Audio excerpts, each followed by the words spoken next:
तर अतिवृष्टीमुळे शेतकऱ्यांचं अतोनात नुकसान झालंय। जालन्यात 2,54,000 एकरवर शेती बाधित आहे।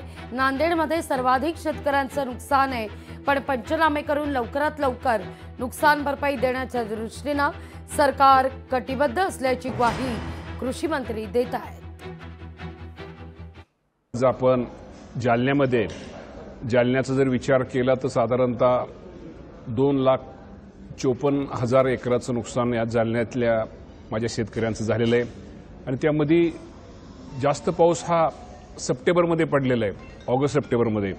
आणि पूर्वीचा जर सप्टेंबरच्या अगोदरचा जर विचार केला तर थोडं नुकसान कमी होतं, परंतु निश्चित प्रकारे जालना असू द्या, अहिल्यानगर असू द्या किंवा सगळ्यात जास्त नुकसान हे राज्यात हे नांदेडमध्ये झालेलं आहे।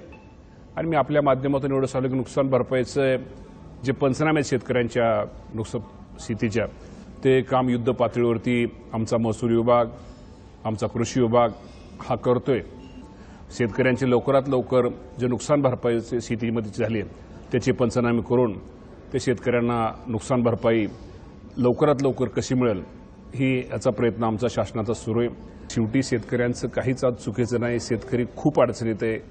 शेतकरी कधी दुष्काळामुळे आज दुष्काळ पडतो, कधी गारपीट होते आणि कधी आता अतिवृष्टी होते, त्यामुळे शेतकरी आज अडचणीत आहे।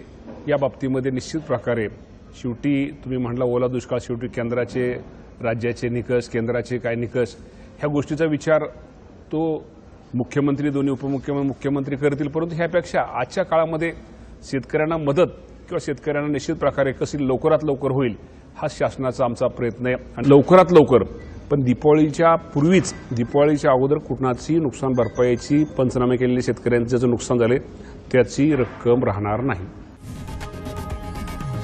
लोकशाही मराठी ऐका, पहा, जागरूक रहा।